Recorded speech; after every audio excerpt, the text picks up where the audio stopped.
MJ saw the farrier for the first time today, and I thought I'd just tell you how it went. Say farrier, we actually use a barefoot trimmer. She's most excellent, and MJ hasn't met her before, hasn't met any farriers before. We've not done his feet in the past. If you don't know about MJ's story, MJ is one of our homebreds who was born super suspicious. Everything has been slow going, hasn't it? But he's been making loads and loads of progress recently. I say as he's spooked because I moved my hand. You've been making so much progress recently, and I just wanted to see what he would be like with the farrier. He has been picking up his feet for me, but that's very different to meeting a stranger. It's very different to somebody with tools. It's very different to holding your foot up, all of that. And I just wanted to see what he would be like. It started with a challenge actually, because I was required to lead MJ across the whole field, and we haven't actually done that. Normally he's at the gate when I let him in for whatever we're doing.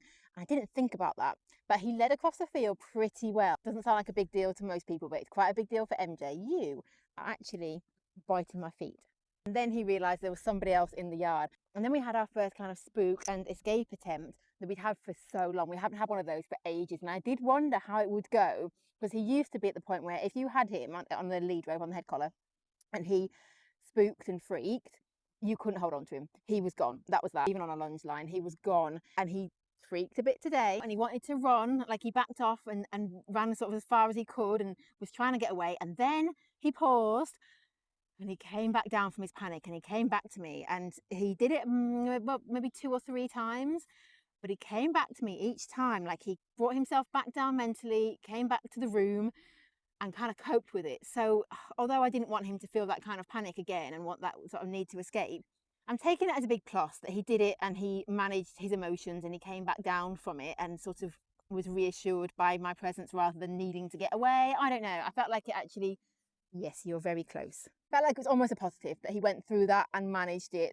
rather than going through that and completely freaking out. And maybe it's useful to have tested that out. So we had a little bit of that, and then he was really doing his like shuddering thing. Like followers will remember, MJ used to kind of, if you put your hand towards him, he would shudder.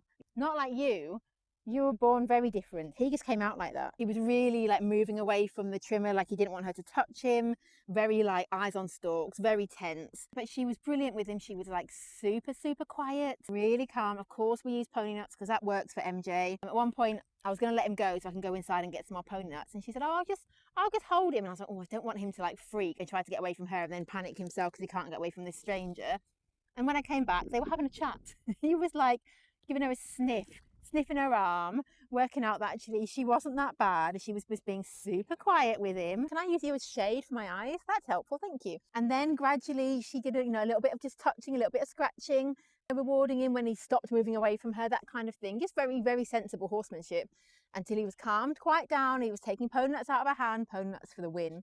Taking pony nuts out of her hand, and then she went to run her hand down his leg a tiny bit. I touched him on the leg and he lifted his foot up. He knew exactly, he knew what she wanted. So he lifted his leg up, and we're having a battle here with flies, aren't we? Continued with that, like working her way down his leg and lifting his foot till she was holding it up. Did that with both front feet, then went to get the nippers, and I have picked his feet out. So he is sort of okay with like you holding something in your hand and touching his foot with it.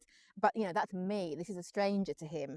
And obviously he wasn't super happy with a stranger to begin with. Then he was letting her put the nippers onto his feet. She didn't actually do any trimming, but she was there holding his leg. I wasn't anywhere near, I was just watching. We did try it with me holding him, but we decided it was a bit much for him. He's used to solo person handling, to be honest. So although obviously that's something to work on as well, he was just happy with one person really. So that was fine. I stepped back, left them to it, and she was able to pick up his feet and hold them up and use the nipper, like pretend to use the nippers on them. And he was doing at Annie. And he was doing really well. Although initially I was a bit disappointed in how panicked he got and how worried he got by a stranger. I was hoping he'd be quite chill, or at least not quite that worried about it, not really gone all the way back to being panicky MJ, really worried MJ, and he was. But such a positive that he could bring himself back down from that. You came back down from it. You came back to the room. That was a first for us. I think he's just asked for scratches. He's just come and stood here. Did you want me to scratch your neck? Right, he doesn't normally come and stand at your shoulder like this. Did you want a bit of scratches? We can do that. In the end, really positive. No, we're not ready for his feet to actually be done, but we think next time she comes, just do the same again, a bit of messing, and then probably actually not that far away. I think next time he'll remember. He's so quick to learn. He's so clever. I think next time he'll remember, and he might be a little bit worried because it will be a couple of weeks until he sees her again. But I think actually when he does, I think you'll remember quite quickly and you won't be as panicked. We'll work on your leading and things as well. So what we've learned is that new people are more of a worry than the actual process of feet lifting and probably feet trimming. It's the new person that's a bit of a worry for him. But okay, that's fine. That's good knowledge.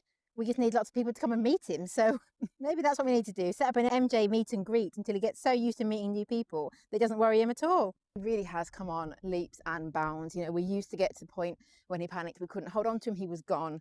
He would never let another person touch him, never let a stranger touch him, never come down from his panic so quickly and so easily. Initially, I was a little bit, I think actually we've got to count it as a win.